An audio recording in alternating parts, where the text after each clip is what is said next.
It's fine. It's a belief system. He's allowed to believe it, and people are allowed to vote for it.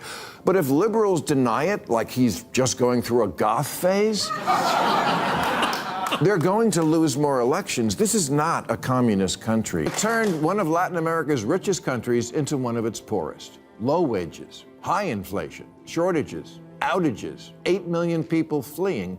If you think New York can somehow reinvent this wheel, you're in for a rude awakening.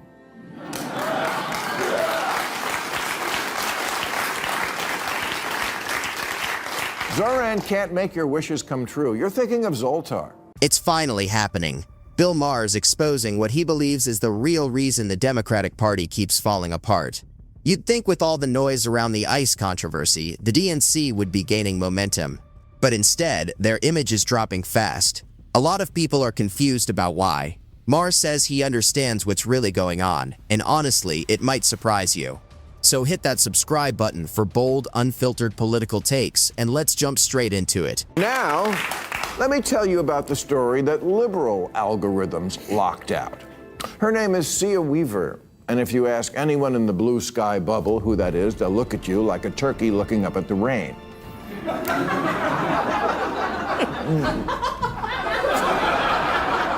But she's kind of important in New York, being Major Mamdani's chief of the Office to Protect Tenants, and since Mamdani's big issue is the rent's too damn high, yes, he stole this guy's act.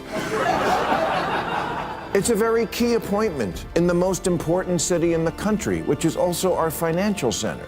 It matters that the mayor stands by, and so I assume stands with, someone who says things like, if you don't believe in the government's sacred right to seize private property, it's over. Seize private property. Home ownership is racist. Elect more communists. Maher starts the breakdown by focusing on what he sees as the DNC slowly drifting toward the far left. He says it's more than just campaign talk, arguing that some of their messaging is coming across to voters as leaning towards socialism. Now, some people push back, saying figures like Mamdani don't represent the entire Democratic Party, and that it's unfair to judge a national movement based on one outspoken voice. But Maher believes that misses the bigger picture. He points out that New York isn't just another city trying out bold ideas. It's the financial center of the United States, a global symbol of capitalism and economic strength. What happens there doesn't stay there.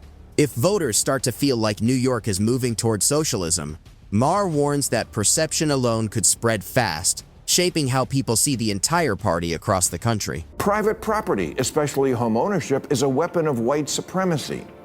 Really? Even among the 20 million black Americans who own their own home? I mean, these are the kind of utterances I might forgive as something a dumb white girl said while she was at Bryn Mawr. Because it's the kind of privilege hating you can only learn for $95,000 a year.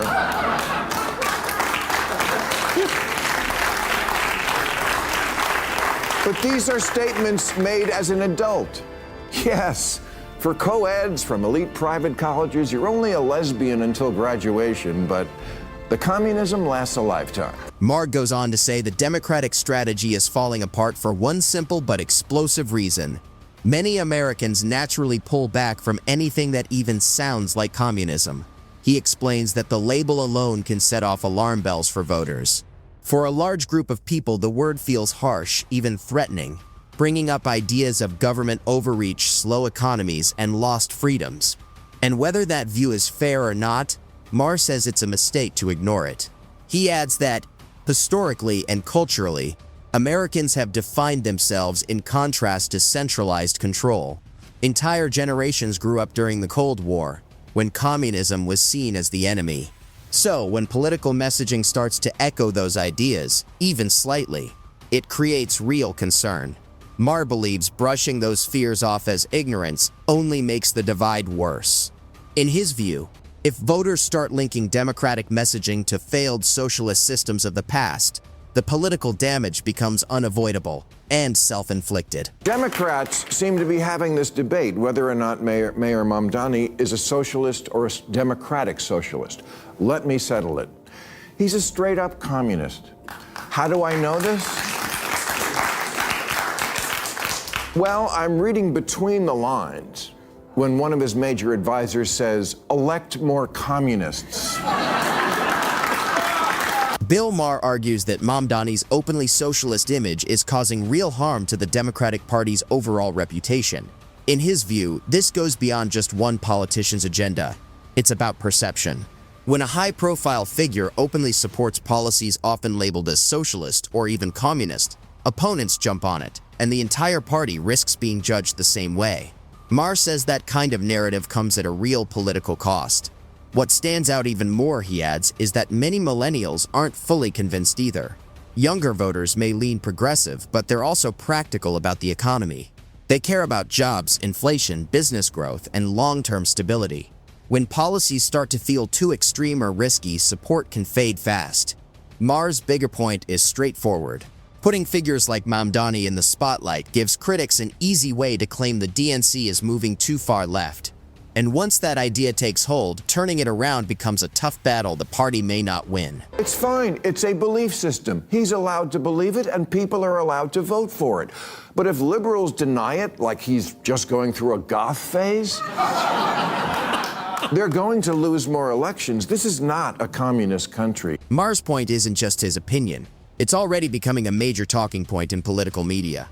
On Real Time, he described Mamdani as a straight-up communist and warned that Democrats could lose elections if they ignore how that label connects with voters. And he might have a case. While attitudes towards socialism have shifted within the party, polls like Gallup still show that most Americans prefer capitalism overall. And among Republicans, socialism is still viewed very negatively, which means labels like communist or socialist carry serious political weight. The US isn't Venezuela, and it's fair to say most voters don't want to see the country face that kind of economic instability. Maher argues that if Democratic leaders let opponents brand them as radical or extreme without pushing back, the damage could be costly, even heading into the 2028 elections. It turned one of Latin America's richest countries into one of its poorest. Low wages, high inflation, shortages, outages, 8 million people fleeing. If you think New York can somehow reinvent this wheel, you're in for a rude awakening.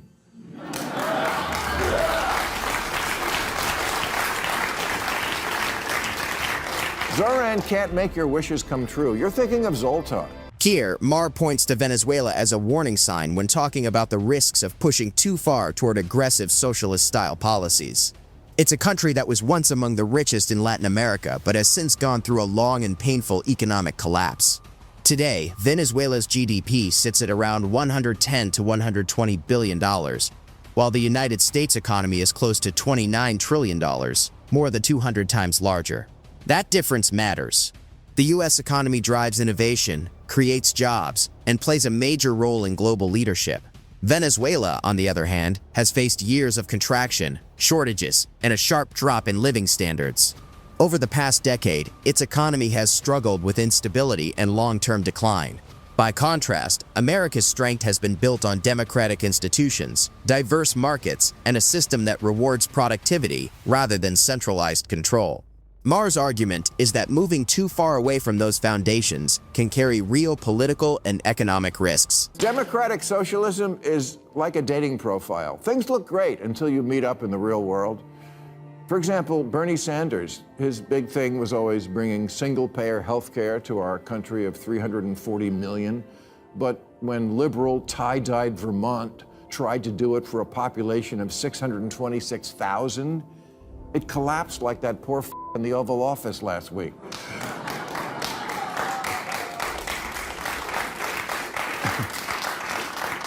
Bernie, AOC, Mamdani are not Democrats. They'll be the first to tell you that. They're democratic socialists, and that's a very different thing, and I don't think people know that yet. Bill Maher says he's simply calling it how he sees it.